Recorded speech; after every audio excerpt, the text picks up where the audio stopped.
3, 2, 1. Kia ora koutou. No tamaki makaurau, New Zealand aho, ko Mark Pierson toku ingoa. Kia ora. Good afternoon. I am from Auckland, New Zealand. My name is Mark Pierson. Thank you. My title in the small church I work with is lead pastor and curator. I'm not an architect or an academic. I'm a garden variety pastor from Aotearoa, New Zealand. I am a curator of worship events and spaces, a ritual artist and architect of rituals. I describe my role in this way. I curate contexts built around practices, and these contexts are bespoke, ephemeral, structured, and ambient spaces. They're one-off. They don't last. They can be structured, they can be more immersive, and they're built around practices such as prayer and Bible reading and candle lighting that offer people the potential for liminal moments of individual and corporate transformational engagement with the Trinitarian community of God. So this places me firmly in the context, in the tradition of Christian worship, seeking to offer people, all people, any people, the potential, only the potential, that's just all I can offer, for these liminal moments betwixt and between of individual and corporate transformational engagement with the Trinitarian community of God. And these contexts and practices are intended to sustain deeper human flourishing. I do this week by week in the same building, packing in and packing out every week. I also do this outside the building in a variety of ways and places. All my worship curating is art installation based. The loss of meaningful connection between people was a significant issue in our society well before the pandemic came among us. That loss is many times more significant now and will be so for the foreseeable future. Our societies need to make a transition from disconnection to belonging. Our epidemic of loneliness is disastrous for all dimensions of our health, up there with smoking in terms of its impact on life expectancy. Plenty of research shows how loneliness undermines empathy and makes us vulnerable to extremism, something we've become very aware of in our culture and societies in the last decade. So meaningful connection to others, especially those different to us, is a lifesaver, literally, a game changer, a world changer. In his book, Lost Connection, journalist Johann Hari describes his search to understand his depression and the treatments he was being offered. And this led him to describe 7 main losses of connection that could be found at the foundation of most depression. These include loss of connection, of meaningful connection with other people. We could say this is the architecture of depression, loss of connection. Such a simple cause and something that church communities have centuries of experience of providing an antidote to. So I decided to invite random people to simple informal gatherings for conversation and connection over a cup of tea, but not just having a cup of tea. These would be gatherings where understanding the ritual of making and drinking high quality tea and the story of this tea would be significant, where the architecture of the table in front of the participants was noticed and engaged with rather than the externals of the built environment around them.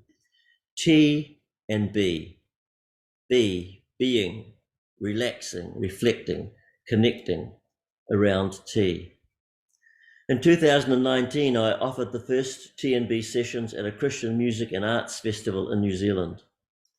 The intention then, as now, was to create an environment that took people aside from the hustle and bustle and noise of a summer festival and offered them the opportunity for connection with themselves, with other people and their God, and this within the festival context.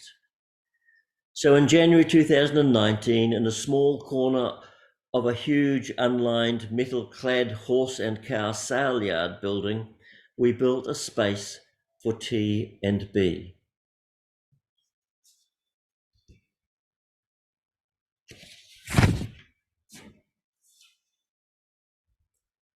People signed up in advance to join a specially constructed table set for 14.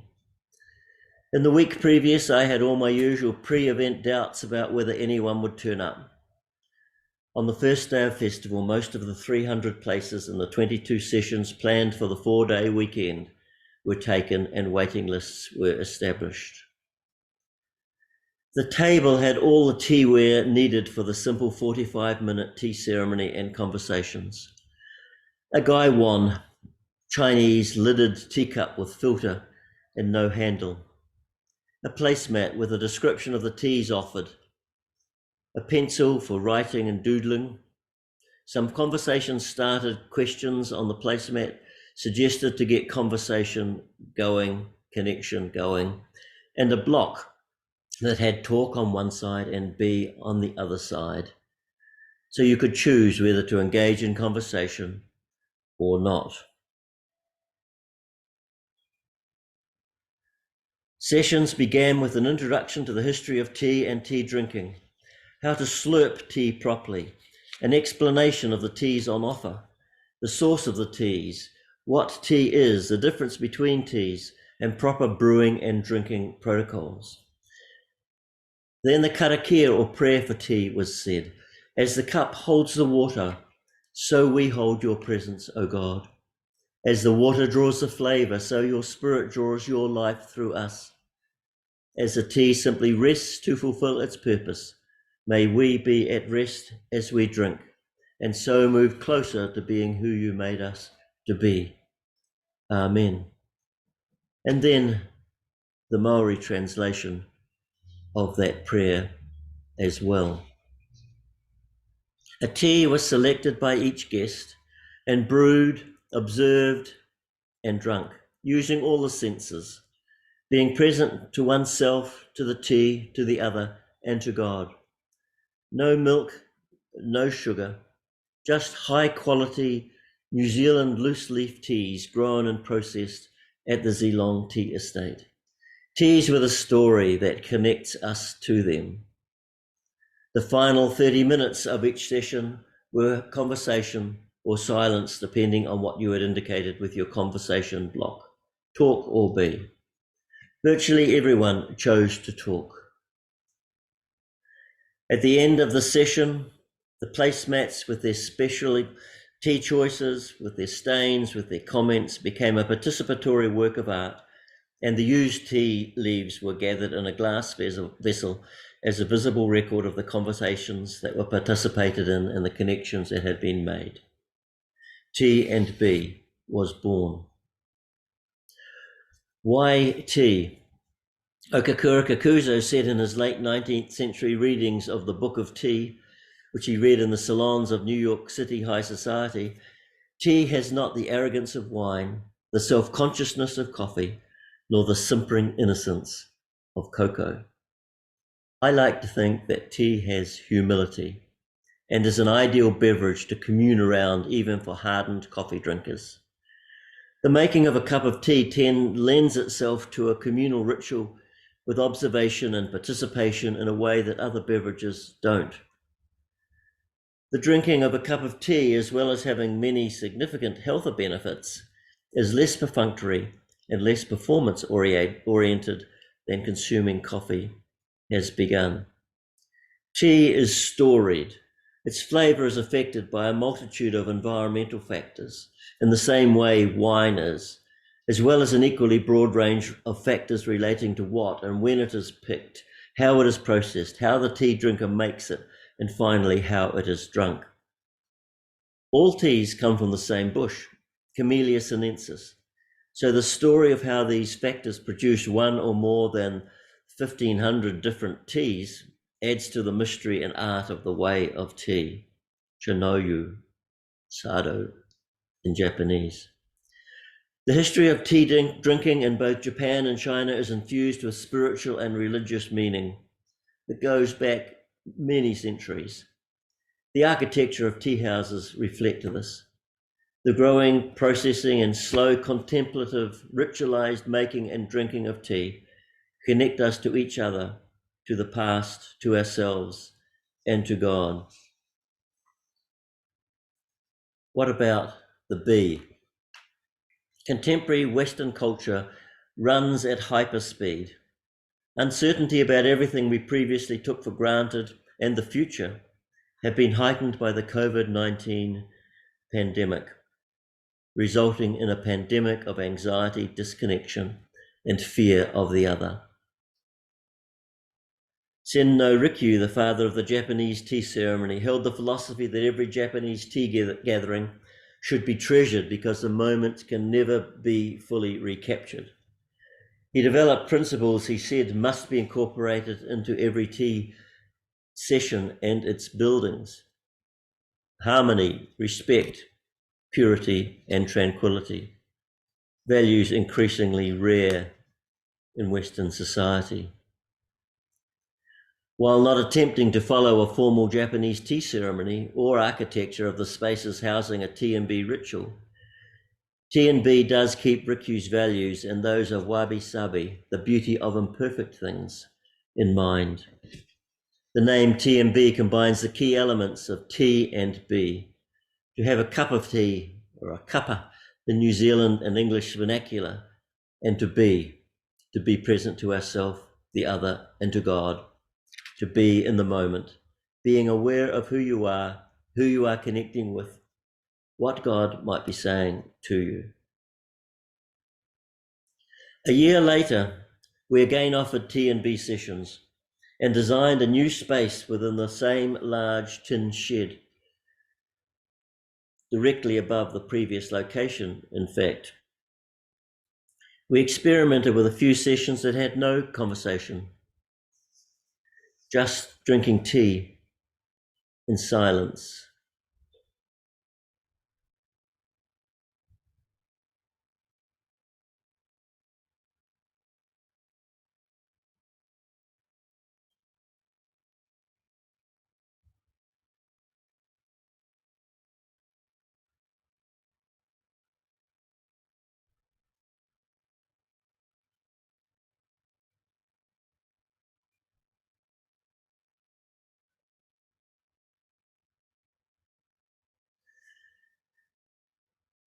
Between these festivals and since, T&B has broadened its reach.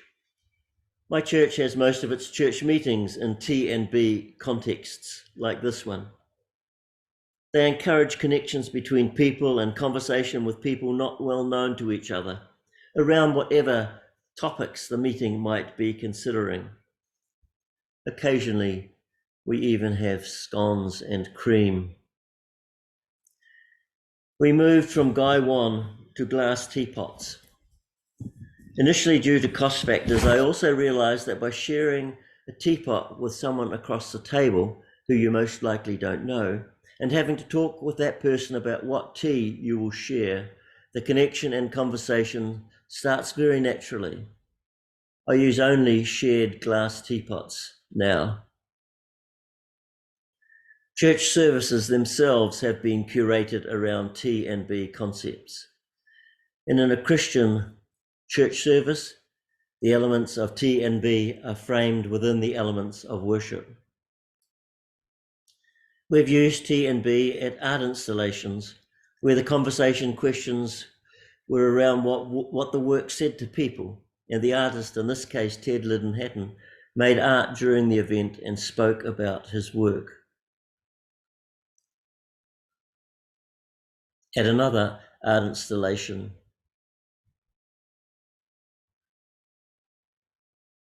the ritual of making the tea together is very important.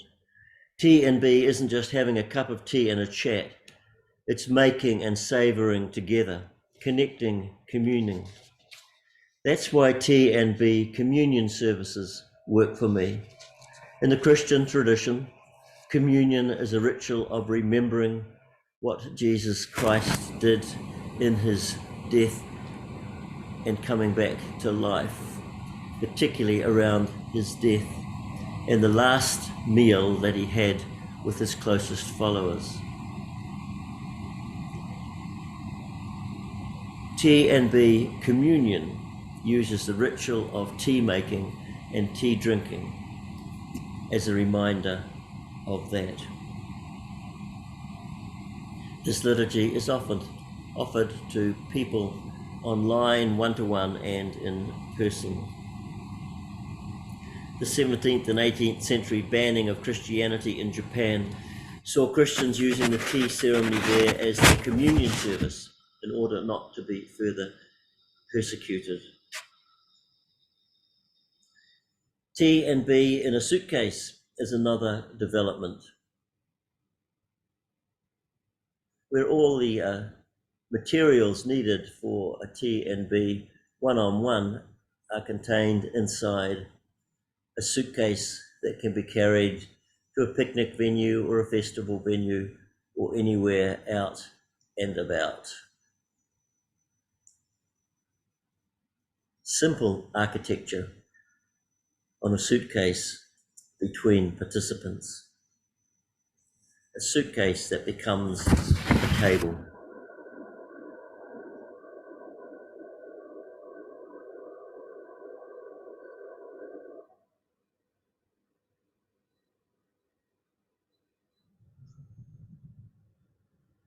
When I do T&B communion or even a regular T&B on Zoom, I send serving-sized packets of tea to the other person, so we are making and drinking the same tea together.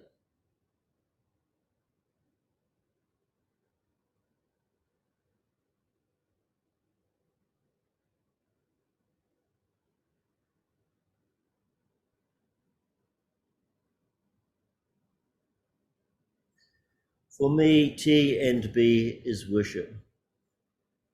Whether it be located in a pop-up space, a church service, or the tea house in my backyard.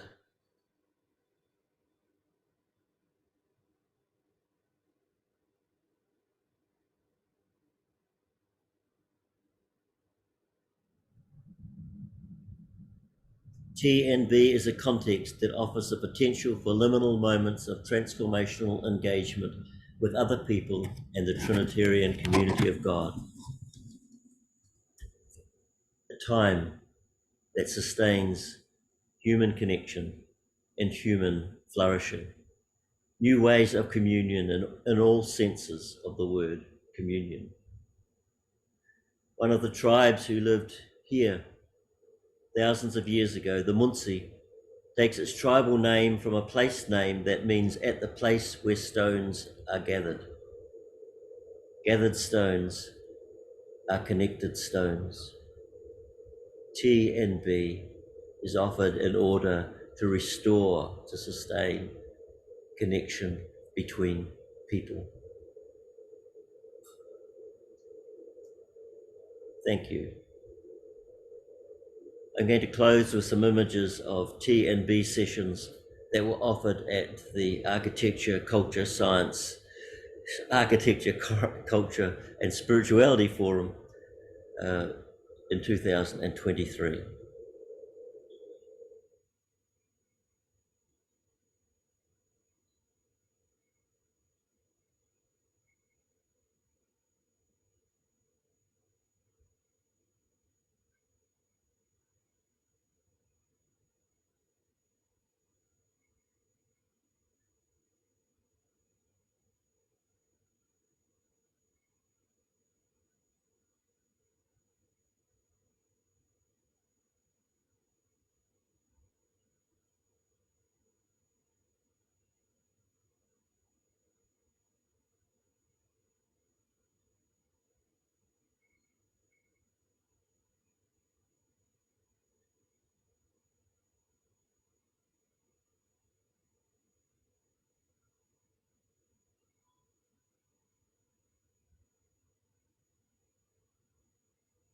Thank you.